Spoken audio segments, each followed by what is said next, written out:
Donc bonjour à tout le monde, toujours dans le cas de l'IS, plutôt dans le cas de l'IR, je passe maintenant aux exercices. L'exercice 7, l'exercice suivant, l'exercice numéro 7. Donc la situation salariale de Monsieur Ahmed se présente comme ci-après. Ici on vous informe, bas de page, Monsieur Ahmed travaille chez la société Imprimante du Nord. Donc, la nature de l'activité de la société ici c'est très important. Pourquoi? C'est au niveau de la déduction des frais professionnels, on va le voir. Donc M. Ahmed se présente comme ci-après. Traitement de base, entrée d'argent. Indemnité de fonction, également entrée d'argent. Frais de déplacement justifiés, entrée d'argent. Indemnité de caisse, entrée d'argent. Allocation familiale, également entrée d'argent. Cotisation sociale, là c'est sorti, je paye. Paiement. Sachant que M. Ahmed est marié, c'est très important cette information au niveau des déductions, parce que le Code général des impôts, il prévoit 6 déductions, d'accord? C'est-à-dire, si le monsieur est marié, la première déduction pour sa femme, puis il nous reste 5 déductions. 6 déductions dans le total. Donc, ici marié, donc voilà, on a la première déduction c'est sa femme. Et a 2 enfants âgés respectivement de 24 ans et de 29 ans. Donc pour l'âge, pour que la déduction sur enfant sera déductible, selon le Code général des impôts, l'enfant ne doit pas dépasser 27 ans. Le deuxième, il dépasse 27 ans, donc c'est 29 ans, il n'est pas déductible. Il y a une autre exception ici qui est soulevée par la loi. S'il est atteint d'une maladie grave, dans ce cas, la limite d'âge n'est pas utilisée. D'accord? Donc, calculer l'IR. Solution.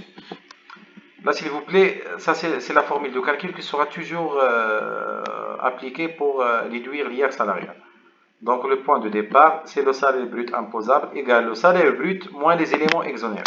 On a déjà vu les éléments exonérés. Donc, salaire brut, c'est quoi? C'est l'entrée d'argent. D'accord? Donc, ici, vous avez les traitements de base, l'indemnité de fonction, jusqu'à l'allocation familiale. Ça, c'est entrée d'argent. Donc, 8000 plus 2500 plus 1600 plus 450 plus 350, ça donne 12 800 dirhams. Voilà. Vous avez maintenant les éléments exonérés. On a ici 3 éléments. D'accord, qui sont exonérés. On a les indemnités de déplacement justifiées, c'est déjà expliqué dans le cours. Où est-ce qu'il est justifié? Donc il est exonéré. L'indemnité de caisse et l'allocation familiale.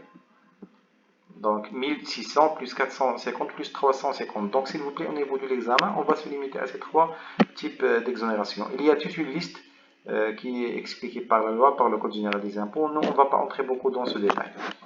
D'accord? Donc comme ça, je peux déduire rapidement le salaire brut imposable. Le salaire brut imposable égale le salaire brut moins les éléments exonérés. Vous avez ici 12 800 moins 2300, ça donne 10 500 dirhams. Voilà. Donc il nous reste maintenant le salaire net imposable. Donc comment je calcule le salaire net imposable? C'est le salaire brut imposable moins les déductions. Moins des déductions. Maintenant, on est en train d'expliquer ce qu'on a, d'exposer sous forme d'exercice, ce qu'on a expliqué d'une façon théorique. Donc, les déductions maintenant, c'est quoi? Vous avez d'abord les frais professionnels. Et c'est en rouge, c'est exprès, parce que là, c'est l'année 2023. Il y a un changement au niveau des frais professionnels. Il y a une petite augmentation.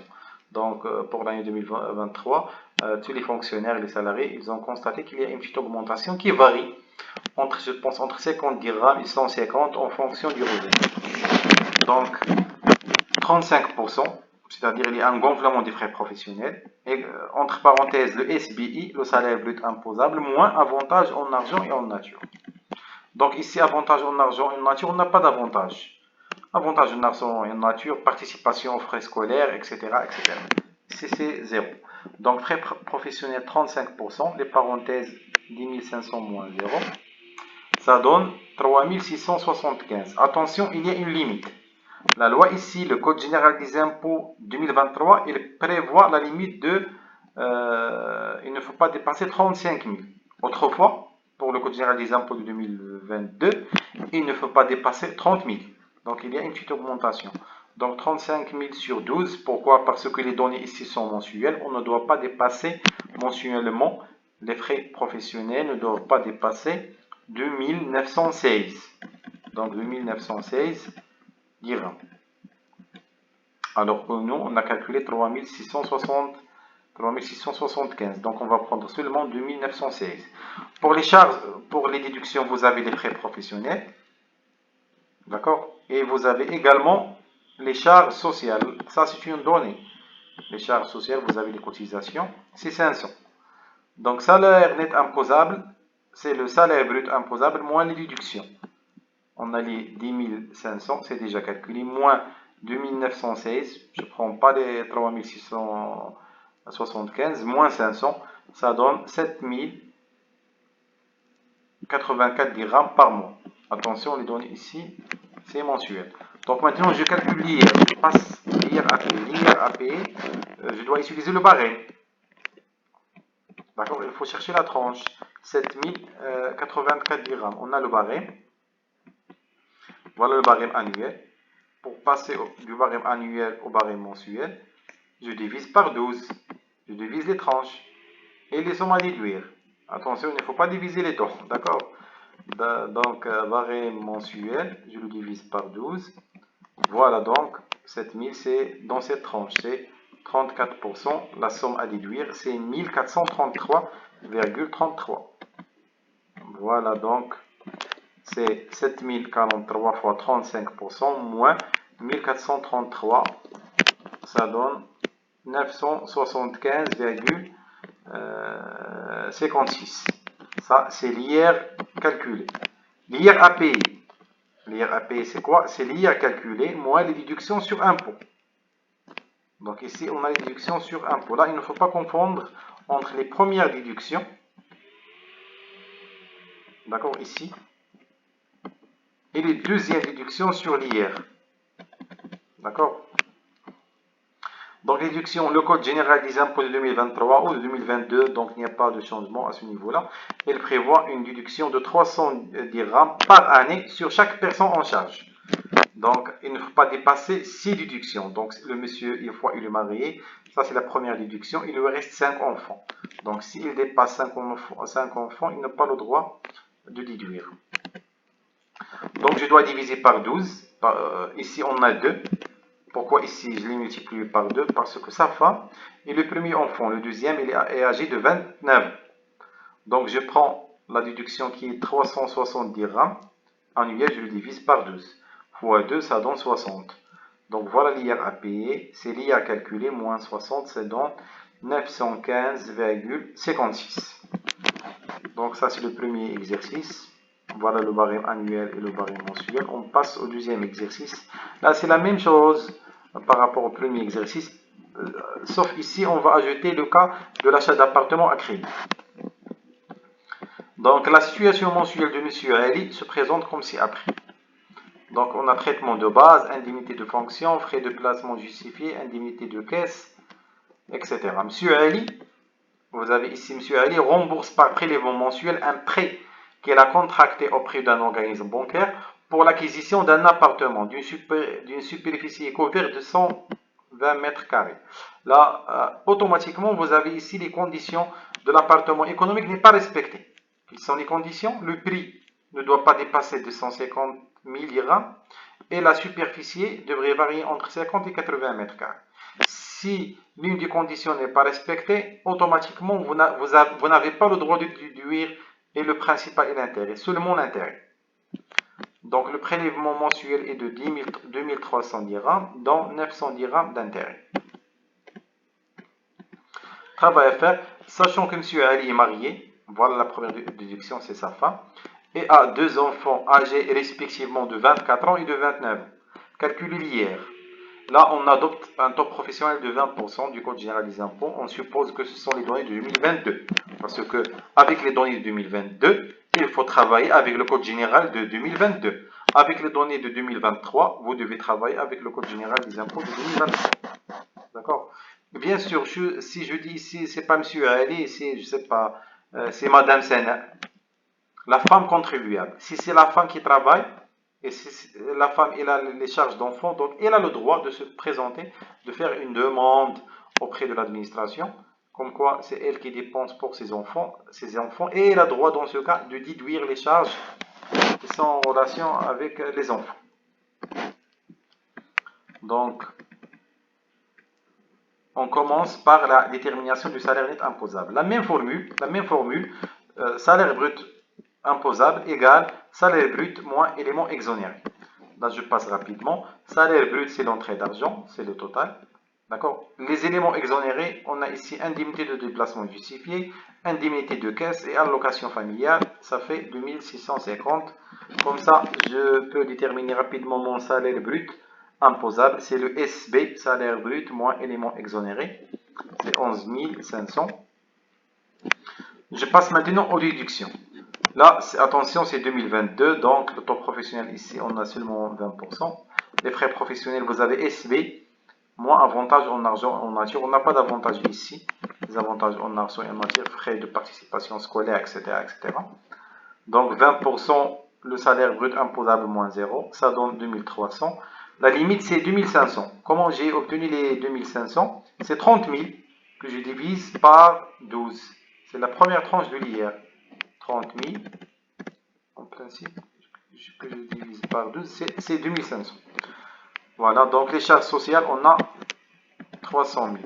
Donc le salaire net imposable avant intérêt, c'est le salaire brut imposable, moins les déductions. Donc on a 11 500, moins 2300, et moins 300 charges sociales, ça donne 8 900 dirhams par mois. Donc le barème, vous avez donc le barème de l'hier. Non, plutôt avant de passer au barème, on a ici l'achat de l'appartement. Une fois vous avez achat d'un appartement à crédit par un salarié, vous devez calculer la limite de 10%. La loi, il vous dit, vous avez le droit de déduire de votre salaire la traite, soit le montant total de votre traite s'il s'agit d'un appartement économique. Sinon, vous avez le droit de déduire seulement les intérêts, mais toujours dans la limite de 10% du salaire net imposable. Donc le salaire net imposable, c'est 9 800 fois 10%, ça donne 890. Voilà la limite. Donc ici, on a condition de déductibilité du principal non respecté, parce qu'il ne s'agit pas d'un appartement économique. Mais on a les conditions de déductibilité des intérêts qui sont respectées. D'accord? Donc l'intérêt à payer, c'est 900 dirhams. Il n'est déductible qu'en dans la limite de 890. Vous avez dans les données de l'exercice, vous avez que le monsieur Ali, il paye chaque mois 900 dirhams. Alors que pour nous, la limite c'est seulement 10%, donc il ne doit pas dépasser 890. Donc salaire net après intérêt, c'est quoi?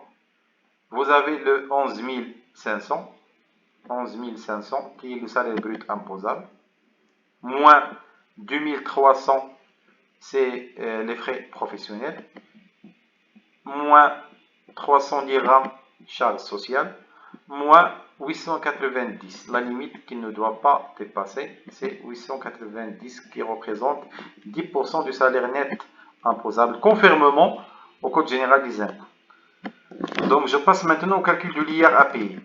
L'IR à payer, c'est ce montant-là, fois le barème, fois 34%, moins la somme à déduire, ça donne 1290,4.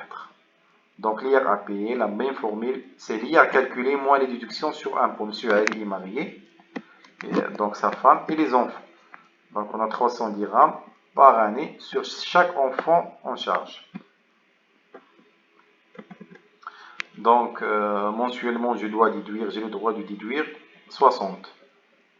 Donc ici, il y a une erreur. Pourquoi 60? C'est 120, non pas 60. 360. Non, c'est 360 sur 2, ça donne 30. 30 fois 2, ça donne 60 dirhams, c'est juste. Donc, le monsieur Ali, il a combien d'enfants? Les données, s'il vous plaît. Voilà, il est marié, première déduction.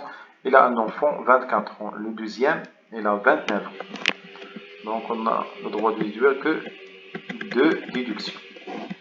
Voilà, donc 1290,4 fois moins 60, voilà le montant à payer, c'est 1230,4. Donc c'est tout pour cette séance, merci pour votre attention. Dans la séance prochaine, on va passer aux revenus et profits fonciers.